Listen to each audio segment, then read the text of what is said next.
Okay, let's dive right into one of the most fascinating and frankly surprising modern traditions happening in Eastern Europe today. You know, when we think of modern Europe, we usually picture high-speed trains, globalized cities, and everyone glued to their digital devices, right? But tucked away in that exact same modern landscape is a phenomenon that completely flips our assumptions about modern matchmaking upside down. Today, we're doing a deep dive into an explainer on the actual mechanics of the Bulgarian Bride Market and exactly how it works. Now, when outside observers or Western documentary filmmakers first visit this annual event, their initial reaction is almost always pure shock. They literally ask, wait, how are girls for sale in Europe? And yeah, it's a completely jarring reaction. But it forces us to ask a really compelling question. How on earth does a practice like this still exist today? More importantly, if we just set our judgments aside for a second, how does this market actually function, step by step, for the people who are actually living it? So, let's get into Section 1 inside the Bride Market, a real-life social network. Geographically speaking, this all goes down about 2 hours away from the Bulgarian capital of Sofia, down near the Turkish border in a city called Stara Zagora. And the preparations for the big day? They are intense. The whole event unfolds in this very specific, highly calculated sequence. First off, it begins with meticulous preparation. The young men and women put a massive, and I mean massive, emphasis on dressing up. They wear these heavy, incredibly expensive gold rings and thick gold chains. And this gold isn't just about fashion, right? It's a very calculated display of generational wealth and family status. It's designed to attract potential partners before the crowds even fully gather. Then, once everyone arrives at the market grounds, the whole energy just shifts. Cars pull up, the music starts blasting, and as the crowd swells, the real purpose of the gathering kicks in. The boys and girls finally meet, they talk, and they interact face-to-face in this totally vibrant, kind of chaotic festival environment. Think about how you or your friends use dating apps today. You've got the algorithms, the endless swiping, the perfectly curated profiles. Well, the young people in this community completely bypass all of that digital infrastructure. Instead, they use this highly localized, physical, and honestly intense in-person space to meet, get to know each other, and ultimately find a spouse. It functions exactly like social media, but entirely in real life. It is a concentrated, face-to-face social network built for one very specific purpose: matchmaking. And it's fueled completely by glances, real conversations, and physical presence, rather than pixels on a screen.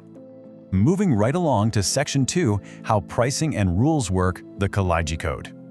So let's look at the actual mechanics of how this matchmaking operates. It happens under a very strict system for a specific subgroup of the Roma people known as the Kalaidzhi tribe. When a spark flies in that crowded market and two young people agree, hey, we're a match, the romance instantly transitions into a high-stakes negotiation. The families step in, the fathers sit down to converse, and the bride price is negotiated directly. Based on our source material, this final price tag typically lands somewhere between $10,000 and $20,000. For these families, that is an absolutely massive sum of money. It is a direct, face-to-face transaction that finalizes the match and completely cements the union between the two families. But here's the thing. The money is really just one piece of a much larger, highly regulated puzzle. There are absolute, non-negotiable requirements for this whole process to work. First up, endogamy is strictly enforced. Marriages absolutely must be kept exclusively within the Kalaidzhi tribe. Even if they meet other Roma people, marrying outside their specific Kalaidzhi group is strictly forbidden, no exceptions. Second, the power of pricing lies entirely with the bride's family. They are the ones who ultimately determine the final acceptable number. And third, there is a strict cultural mandate. The bride must be a virgin. Our source explicitly notes that if a girl is not a virgin, she essentially becomes unmarriable within this particular system. These strict rules form the absolute backbone of the market. They act as a protective mechanism to keep their specific culture completely intact. Which brings us to Section 3. Who are the Roma? Tracing the origins. To truly understand why such a closed, highly regulated system exists today, we kind of have to zoom out and look at the broader Roma community. Globally, there are an estimated 8 million Roma people. That is a huge population. Historically known as nomadic gypsies, the Roma are a deeply private people who have spent generations traveling and moving across borders. Their culture is incredibly complex, and it's rooted in a shared identity that intentionally transcends modern national lines. Their historical journey is honestly like an epic saga of constant movement. Hundreds of years ago, the Roma traced their ancient origins all the way back to Rajasthan in North India. Then, over the centuries, this massive migration took place as they moved heavily into Eastern European countries, establishing really deep yet isolated roots in places like Romania and Bulgaria. Fast forward to the modern day, and they are scattered widely across Europe and the Middle East, forming distinct groups with unique dialects and customs, such as the Nawar. This centuries-long history of constant movement, combined with a fierce desire to remain separate from majority populations, well, it perfectly sets the stage for why the Kalaidzhi tribe guards its modern traditions so fiercely today. Let's look at Section 4, Life in Bulgaria, a frozen landscape and mutual distrust. Let's consider the specific environment they actually inhabit today. On paper, modern Bulgaria is a UN member that has opened its borders and officially integrated into the modern European landscape. Sounds great, right? But the physical reality on the ground tells a totally different story.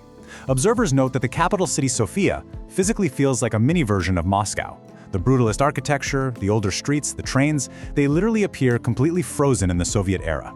There's this palpable friction between the idea of an open, modern Europe and the stark physical and cultural realities of the local landscape. And within this environment, the Roma experience severe friction daily.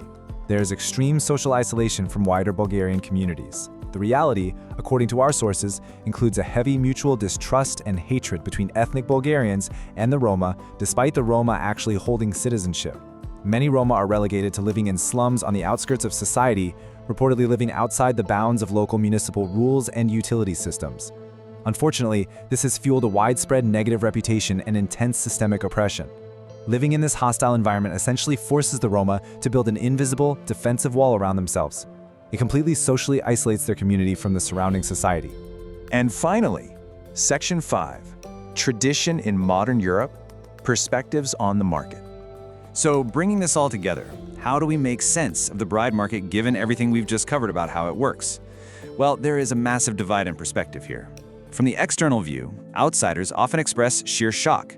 They view the process as commodification, where women appear to be treated as products for sale in a European marketplace. But if we look at the internal view of the Kalaidzhi tribe, this isn't a mere financial transaction. Not at all. It is a deeply isolated family culture relying on strict tradition to survive.